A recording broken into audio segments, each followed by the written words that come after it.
Bien, vamos a hablar en esta clase sobre la membrana plasmática para continuar con lo que hemos empezado sobre lo que es célula normal, sus características estructurales y funcionales. Y decimos que la membrana plasmática es una estructura que está formada por elementos o sustancias como son los fosfolípidos. Son dos capas o bicapa de fosfolípidos. Estructuralmente también está formada por proteínas y por glucoproteínas. Estas sustancias químicas, como son los fosfolípidos, proteínas y las glucoproteínas, se distribuyen en la membrana plasmática, tanto en la cara externa, en la cara interna, o pueden ser elementos que atraviesen el espesor de la membrana. Por eso se dice transmembranas. Cada una de estas estructuras realizan diferentes funciones. Como podemos ver aquí, hablaremos primero sobre la bicapa lipídica. Esta bicapa lipídica está formada por fosfolípidos. Estos, la fosfatidilinositol, uno de los fosfolípidos es la fosfatidilinositol, que puede ser hidrolizada por la proteína C y de esta manera generar segundos mensajeros intracitoplasmáticos. Estos segundos mensajeros intracitoplasmáticos son diacilglicerol y el trifosfato de inositol. Hay que tomar en cuenta entonces de que existen mensajeros intracitoplasmáticos que se forman a partir de la fosfatidilinositol. Luego tenemos como otro tipo de lípidos la fosfatidilcerina, que se encuentra más que todo en las células normales, en la cara interna de la membrana celular. Esta le confiere una carga negativa a la parte interna de la célula. Se encuentra en la cara interna de la célula, la fosfatidilcerina, pero en aquellas células que entran en la muerte celular programada, como es la apoptosis, esta fosfatidilcerina se traslada, se podría decir, a la cara externa de esta célula en apoptosis, y de esa manera el macrófago reconoce a las células que han entrado en apoptosis o en muerte celular programada para que pueda ser reconocida la apoptosis y pueda ser fagocitada por los macrófagos. Otro de los lípidos que se encuentran en la membrana celular o en la membrana plasmática es la esfingomielina, pero esta se encuentra en la cara externa de todas las células y da soporte a las interacciones de la célula, porque la célula siempre se interactúa, tanto la parte interna como la parte externa, ¿sí? Y es la responsable, se podría decir, la esfingomielina, de la interacción celular entre células y contribuye también al reclutamiento de las células inflamatorias. Esta esfingomielina, aparte de contribuir en el reclutamiento de las células inflamatorias durante la reacción inflamatoria, también es la responsable de unir al espermatozoide con el óvulo durante la ovulación o fecundación, durante la fecundación, perdón.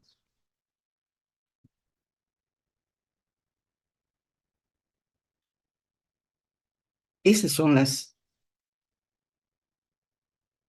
Las sustancias lipídicas más importantes, como ustedes verán en este dibujo, está la fosfatidilcolina, que sobre todo es externa. La esfingomielínica también es externa. Los glucolípidos, que también son externos, que se encuentran en las células especializadas, estos glucolípidos. La fosfatidiletanolamina, que es más que todo interna. La fosfatidilserina, que también es interna, que durante la apoptosis se va a la cara externa para ser reconocida por los macrófagos. Y aquí está la fosfatidilinositol, que se encuentra en ambas caras. El colesterol también se encuentra en ambas caras. Estos fosfolípidos están formando aquí dos capas, una capa externa y una capa interna, por eso se dice que es una bicapa lipídica. Acá vamos a hablar de las proteínas y los glucolípidos, las glucoproteínas. Se dice que la glucoproteína es la unión de una proteína con, con hidrato de carbono, glucoproteínas, por eso se dice. Y estas son las proteínas que pueden ser unas proteínas que atraviesan todo el espesor de la membrana, transmembrana. Y podemos tener proteínas que están exclusivamente en la cara externa, que a veces actúan como receptores de señales. Y aquellas proteínas que se encuentran en la cara interna, que están en contacto con otros elementos, otras estructuras de la célula en la parte interna. Acá tenemos en la cara externa, les decía que captan señales y funcionan como receptores. Entonces sabemos que estos receptores que presentan la célula son nada más y nada menos que proteínas. Los receptores captan todas las señales o toda la información que le llega a la célula para que desde acá pueda llegar esta información hasta el núcleo. Las transmembranas, las proteínas transmembranas tenemos aquí como ejemplo las acoporinas, que son unos canales que dejan pasar sustancias líquidas, ¿sí? O pueden actuar como receptores. Los que se encuentran en la cara interna interactúan con los componentes intracitoplasmáticos. Bien, esa es la estructura de la membrana celular. Vayamos a ver las funciones de la membrana celular. Dentro de las funciones de la membrana celular vemos que protege a todos los componentes internos de la célula de las agresiones que podrían existir en el medio externo. Separa después en un medio interno y en un medio externo a los componentes celulares y intervienen en la homeostasia o mantienen la homeostasia celular. Quiere decir que mantienen ese equilibrio del medio interno con el medio externo, y cuando nosotros tenemos una célula en equilibrio, decimos que es una célula normal. ¿Mm? También actúa como una barrera de difusión de ciertas sustancias o macromoléculas liposolubles, hidrosolubles. Deja pasar nutrientes de fuera hacia el interior de la célula y deja salir sustancias tóxicas de dentro de la célula hacia afuera. Presentan áreas muy especializadas con diferentes composiciones lipídicas y proteicas para realizar las funciones, por ejemplo, la endocitosis, que se realiza en ciertos lugares especializados de la membrana de las células para poder introducir sustancias dentro de la célula. Después participa también en la pinocitosis, que es el introducir líquido dentro de la célula. a través de las acuaporinas, se podría decir, y también participa en la fagocitosis. Esta función de la membrana celular, que es la fagocitosis, especialmente está desarrollada en aquellas células altamente especializadas como son los macrófagos y las células, algunas células inflamatorias como son los neutrófilos. Se ha visto también que relaciona el medio interno con el medio externo, reconocen y captan estímulos a través de sus receptores de superficie, que son simplemente proteínas. Si nosotros analizamos el transporte de sustancias a través de la membrana celular, podemos hablar que existen diferentes formas en que transportan las sustancias a través de la membrana celular. Podemos hablar del transporte activo, o perdón, del transporte pasivo o difusión pasiva primero. Luego podemos hablar también del transporte activo con gasto de energía. En este transporte activo podríamos hablar de aquellas proteínas transportadoras y la bomba de sodio y potasio. Analizando en qué consiste el transporte pasivo o difusión pasiva, es que van a transportar a través de la membrana sustancias sin utilización de energía, como es el ATP. Entonces, estas sustancias que no necesitan energía para poder atravesar la membrana celular, es cuando reúnen las siguientes condiciones. Tienen que ser sustancias que estén en una mayor concentración y de esa mayor concentración van a ir las sustancias por simple difusión a una de menor concentración.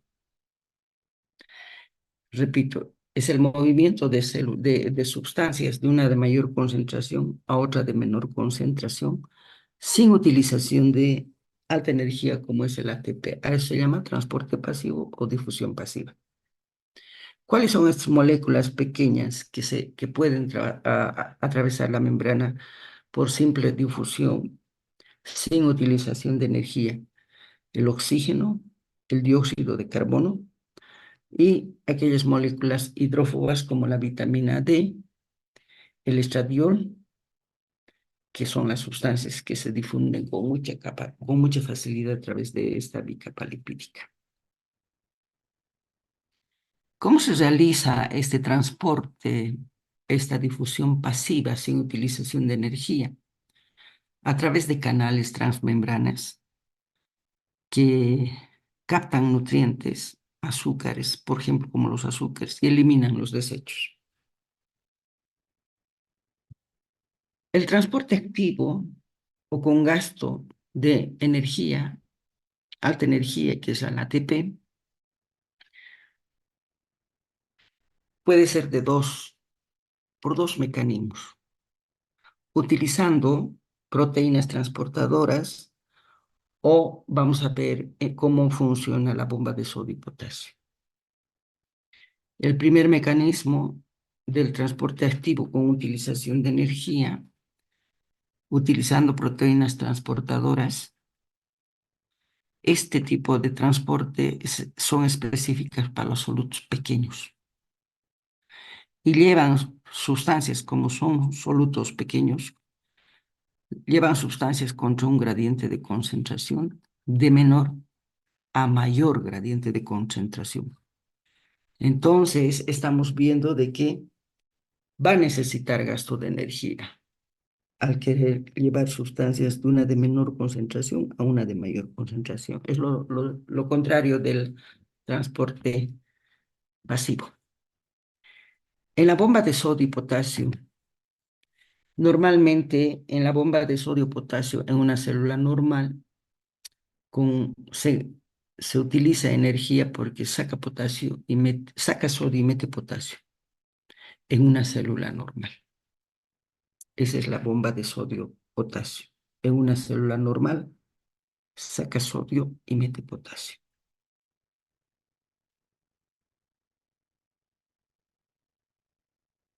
La captación de algunas sustancias líquidas mediadas por receptores. Esta captación de sustancias líquidas mediadas por receptores tenemos como ejemplo la endocitosis. ¿Sí? La endocitosis, que podría ser a través de las caveolinas o a través de las fositas recubiertas, ¿sí? Ahí está, de clatrina. Esta es una sustancia llamada clatrina. Entonces, acá, por ejemplo, tenemos la membrana celular, donde se encuentran estos receptores, por ejemplo, las caveolinas, ¿sí? Son receptores, sirven para la penetración de sustancias. Acá tenemos también la utilización de receptores. Entonces, tenemos acá la formación de una vesícula intracitoplasmática, porque podrían haber vesículas extracitoplasmáticas, exocitos, es una endocitosis, para meter sustancias. Entonces, son vesículas intracitoplasmáticas. Estas vesículas intracitoplasmáticas se están rodeando por un segmento de la membrana celular. En este caso, donde se encuentra la caveolina, entonces introduce sustancias líquidas y esta acción está dirigida por la proteína, que es esta, la proteína caveolina, que están concentradas en las balsas lipídicas. Esto es importante, esta caveolina está concentrada en las balsas lipídicas. Las proteínas se fusionan formando los endosomas, o sea, vamos a tener que se invagina, se fusionan las proteínas, la caveolina, y se forma un endosoma.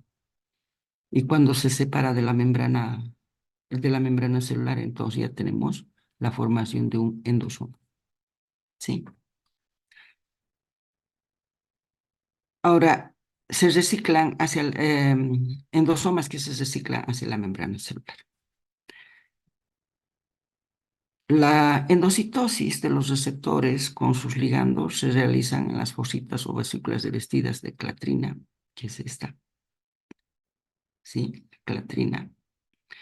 Esta es la caveolina y esta es la clatrina. Cuando se internaliza la sustancia, la clatrina se disocia.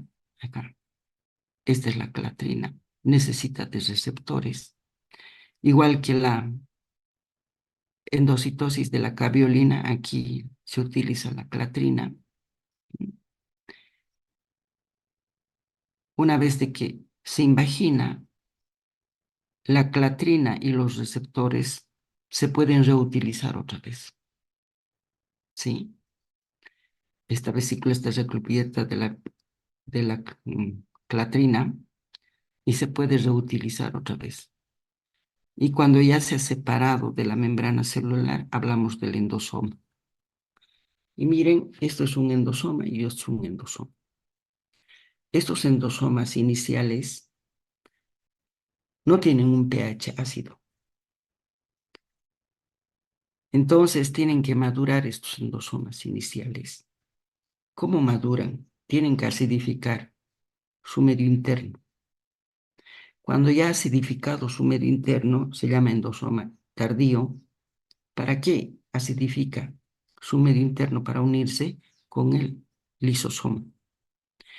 Este lisosoma es un organito intracitoplasmático que está lleno de enzimas hidrolíticas ácidas, con más o menos 40 enzimas hidrolíticas ácidas.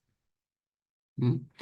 Entonces, cuando el endosoma tardío, que también es ácido, que ha acidificado, se podría decir que es un endosoma maduro, porque ya ha acidificado su parte interna, se une con el lisosoma y forma el endolisosoma. ¿Sí? Entonces ahí van a ser degradadas todas las sustancias que han sido introducidas. Y una vez que se degrada todas las sustancias, los desechos, lo que no le sirve a la célula, va a ser eliminada por exocitosis, que es la unión de esta vesícula, de este fagolisosoma, o endolisosoma, perdón, se va a unir la membrana con o su membrana con la membrana plasmática y va a eliminar sus desechos. Esa es la exocitosis. Pero podrían haber sustancias que no se logra eliminar hacia afuera de la célula y se quedan dentro en esta membrana y se llaman cuerpos residuales. Son sustancias, son desechos que no utiliza la célula, que tampoco elimina hacia la parte externa de la célula y se quedan producto de la degradación de este endolisosoma y se quedan así, envueltas en membranas, son productos de desecho, se llaman cuerpos residuales. Uno de esos cuerpos residuales es la lipofucsina, que después vamos a ver por qué se forma la lipofucsina. Como verán, esa es la endocitosis, utilizando caveolinas y utilizando clatrinas. Igual es la función de la membrana celular.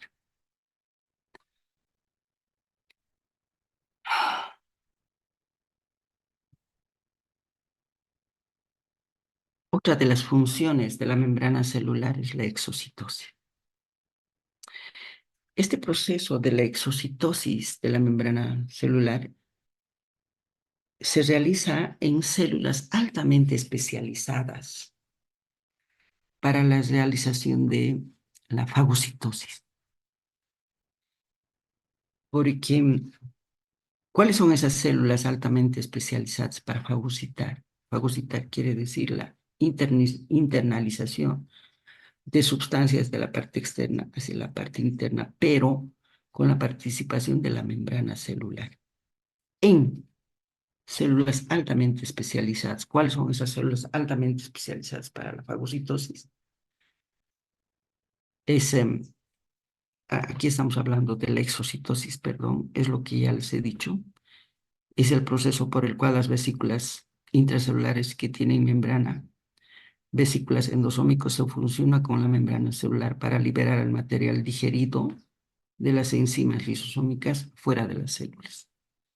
Cuando el material, acá está, cuando el material que ha sido digerido en las vesículas no se puede eliminar de la célula, se quedan dentro del citoplasma como cuerpos residuales, ¿no es cierto? Ejemplo, la lipofucsina es un cuerpo residual que se queda dentro de la célula. Especialmente la presencia de estos cuerpos residuales de lipofucsina se ven mucho en las células envejecidas. Ahora sí entramos a la fagocitosis. Les decía que la fagocitosis es una función que realizan aquellas células altamente especializadas como los macrófagos y los neutrófilos. Estos tienen la capacidad de captar elementos extracelulares, pero realizando una evaginación de la membrana celular, primero hacia afuera. ¿Por qué se deforma aquí la membrana celular? Acá en la endocitosis no se deforma, no hay una evaginación de la membrana hacia afuera. Sí hay una invaginación de la membrana. En cambio, en la fagocitosis hay una deformación de la membrana celular hacia afuera. Y les decía que este proceso de fagocitosis se realiza en células altamente especializadas como son los macrófagos y los neutrófilos. Porque estas células tienen la capacidad de deformar su célula, su membrana celular, de deformar, de alterar el citoesqueleto de la membrana celular. No nos olvidemos o vamos a recordar que la forma de la célula depende del citoesqueleto y de los componentes estructurales que se encuentran dentro de la célula. Entonces son los macrófagos y en los neutrófilos para que la membrana celular se deforme así, mandando como una especie de pies hacia afuera, tiene que haber una alteración del citoesqueleto. Eso significa de que hay una alteración en la actina y la miosina, hay una despolimerización de la actina y de la miosina dentro de la célula. Y esa despolimerización que existe de la actina y de la miosina dentro de la célula se debe precisamente a que existe aumento de sodio o de potasio, perdón, aumento de calcio dentro de la célula, dentro del citoplasma de la célula. Cuando nosotros hablábamos de la mitocondria, o vamos a hablar de la mitocondria y del retículo endoplásmico liso, recuerden esto, cuando hablemos de la mitocondria, sí hemos hablado sobre el retículo endoplásmico liso la anterior clase, pero no les dije que estos organitos intracitoplasmáticos son los que secuestran calcio dentro de la célula. Los niveles de calcio dentro de la célula no deben estar elevados. Tienen que estar en un nivel muy inferior dentro de la célula, intracitoplasmático, el calcio. Cuando se eleva un poco, estos organitos intracitoplasmáticos, como la mitocondria y el retículo endoplásmico liso, secuestran calcio, meten calcio, porque no puede ni aumentar ni disminuir los niveles de calcio intracitoplasmáticos en la célula normal. Entonces, cuando hay un poquito de aumento de calcio, estos organitos intracitoplasmáticos secuestran calcio. Y cuando baja un poco los niveles de calcio en estas células, estos organitos intracitoplasmáticos liberan calcio. Esa es la función del calcio. Pero cuando hay una estimulación de los macrófagos, hay una señal que se manda al núcleo y del núcleo, después de que se hace la transcripción genética, se manda la información. Se manda la información al citoplasma para que se liberen niveles de calcio de la mitocondria y del retículo endoplásmico rugoso y se eleva un poquito los niveles de calcio. Esta elevación de los niveles de calcio intracitoplasmático van a ser la despolimerización de la actina y de la miosina cuando el macrófago y el neutrófico sea estimulado. Entonces, hay una despolimerización de la actina y de la miosina que permite que se altere o se deforme la célula, su citoesqueleto se va a deformar y sabemos que la membrana celular está muy pegada al citoesqueleto y le va a permitir deformarse y formar los pseudópodos, estos brazos. Se jalan hacia afuera como dedos la membrana celular para atrapar al microorganismo que tiene que invaginar, que tienen que meter dentro de la célula. Ahí que están, estos son los brazos o los pseudópodos. La deformación de toda la membrana del citoesqueleto que le está permitiendo capturar a este microorganismo. La captura forma el fagosoma. Cuando se cierra la membrana celular, se desprende de la membrana celular y se forma el fagosoma. Acá atrás se forman los endosomas iniciales por proceso de endocitosis. Estas vesículas se llaman endosomas en el proceso de endocitosis. En cambio, en el proceso de fagocitosis se está formando los fagosomas. Igual que los endosomas, aquí igual que los endosomas iniciales, que tienen que convertirse en endosomas maduros, acidificando para unirse al lisosoma, y los lisosomas destruyen todo lo que tenemos ahí dentro de los endosomas. Igual, estos fagosomas se unen al lisosoma, se forma el fagolisosoma, en cambio aquí se forma el endolisosoma, aquí se forma el fagolisosoma, que también son ácidos, la parte interna de los fagolisosomas. ¿Y qué vamos a tener? Vamos a tener la destrucción del microorganismo, de la sustancia que ha sido ingerida. Se destruye. Ahí está el fagolisosoma. Destruye todos los elementos Los elementos que no le sirve a la célula va a ser eliminado por exocitosis. Miren, viene aquí, elimina los elementos no deseados y esta membrana se une a la membrana celular. Por eso se dice que en el proceso de endocitosis y en el proceso de fagocitosis no se pierde ni se gana membrana, porque aquí parece que se estuviera perdiendo membrana, pero aquí se vuelve a recuperar la membrana cuando se está realizando la exocitosis. Conclusión. Todos los elementos introducidos dentro de la célula, ya sea por endocitosis, por fagocitosis, son degradados por las enzimas lisosómicas. Tenemos aquí otra acción de la membrana celular, que es la transitosis. En la transitosis igual vamos a ver de que la membrana celular, esto generalmente se realiza en células altamente especializadas, como las células epiteliales del riñón, por ejemplo, las células epiteliales del tubo digestivo. Ahí vemos de que esta membrana celular se va a invaginar, se va a formar una vesícula. Y miren, las sustancias generalmente son sustancias como las hormonas que son atrapadas por una membrana celular, las envuelve, se forma la vesícula de transitosis. Y miren, atraviesa sin ser tocada por ninguna estructura de la membrana, de la parte interna de la célula. Entonces, no son atacadas estas sustancias, pero están pasando desde la parte apical hasta la parte basal de la célula. Y si esta es la parte basal, y si estamos hablando de las células epiteliales, quiere decir de que las sustancias que han sido internalizadas desde afuera de la célula van a entrar hasta la cara basal para ser liberadas estas sustancias, ejemplo, las hormonas. Entonces, en la transitosis, todos los elementos que son englobados pasan todo el espesor de la célula sin ser degradadas ni transformadas. Pasan, son captadas como hormonas, ejemplo, y son liberadas al torrente sanguíneo como hormonas también. Esa es la transitosis.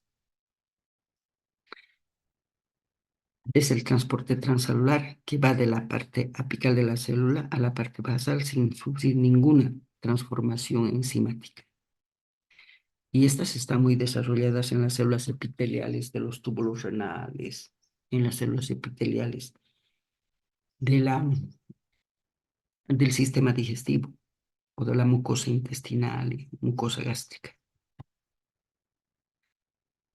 Vamos a hablar algo sobre mitocondria, pero lo voy a desarrollar con más énfasis la próxima clase sobre mitocondria, pero decirles que la mitocondria es un organito intracitoplasmático también importante. Todos los organitos intracitoplasmáticos de la célula son importantes porque cada uno tiene su estructura y su función para que la célula pueda realizar sus funciones normales.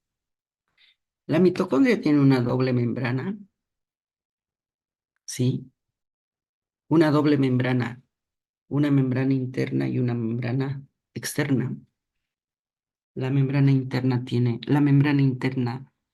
es impermeable y la membrana externa es semipermeable porque tiene poros, gracias a las cuales van a pasar fuera y dentro, van a pasar sustancias fuera y dentro de la mitocondria, según necesidad. Tiene un espacio intermembranoso donde se van almacenando ciertas proteínas, ciertas sustancias para realizar sus funciones, como por ejemplo generar energía, como por ejemplo captar señales de peligro para la célula. Y si hay señales de peligro, entonces estas proteínas pueden decidir si la célula entra en apoptosis, que es una muerte celular programada. También contienen ciertas proteínas que son las que van a determinar si la célula entra en muerte celular programada o no, que es la apoptosis. Recordarles que todas las células envejecidas y las células que no le sirven al organismo activan sus genes para poder entrar en apoptosis, que es la muerte celular programada genéticamente. Todas las células del organismo poseen estas proteínas que están almacenadas en las mitocondrias. Luego tenemos una membrana interna que es semipermeable, que va almacenando en la parte más interna de la célula los hidrogeniones, los que son importantes para la fosforilación oxidativa. Tiene su propio ADN. Como tiene su propio ADN, puede sintetizar sus proteínas funcionales, que son las enzimas oxidativas. Estas enzimas oxidativas son las que participan en la fosforilación oxidativa para crear alta energía como es la ATP. También tenemos sustancias que captan señales de peligro. La citocromo C, por ejemplo, es una sustancia que va a iniciar la apoptosis, que es esa muerte celular programada genéticamente. Repito, todas las células tienen esta programación genética para la apoptosis. Ahora, la mitocondria, una de las funciones más importantes de la mitocondria es generar alta energía, que es la ATP. Esta alta energía es importante para que la célula realice todos los procesos metabólicos en todos los organitos intracitoplasmáticos. Cuando estamos hablando de los procesos metabólicos, estamos hablando de catabolismo y anabolismo. Catabolismo es la construcción de todas las estructuras que hacen a la célula. Ese es el anabolismo es la construcción de todas las estructuras, de todos los componentes estructurales y funcionales que tiene la célula. Y el catabolismo es la destrucción de todos los elementos que no le sirven a la célula o de todo lo que en lo que captura la célula, la va a degradar para poder utilizar lo que le necesita, lo que es beneficioso para la célula y poder eliminar lo que no le necesita. Catabolismo es destrucción y anabolismo es construcción. Estos dos elementos hacen el metabolismo celular y para eso se necesita alta energía, que es la ATP, que es generada en la mitocondria. Recordaremos que las moléculas de ATP se generan por la fosforilación oxidativa. La fosforilación oxidativa es un proceso donde la mitocondria utiliza glucógeno, más oxígeno, más enzimas como la fosfofructosinasa. Entonces, esta acción de la fosforilación oxidativa nos va a dar como un producto final ATP, radicales de oxígeno, más agua. Durante el metabolismo anaeróbico utilizan productos intermedios como tenemos nosotros, perdón, el glucógeno. El glucógeno es importante para la utilización y generar ATP.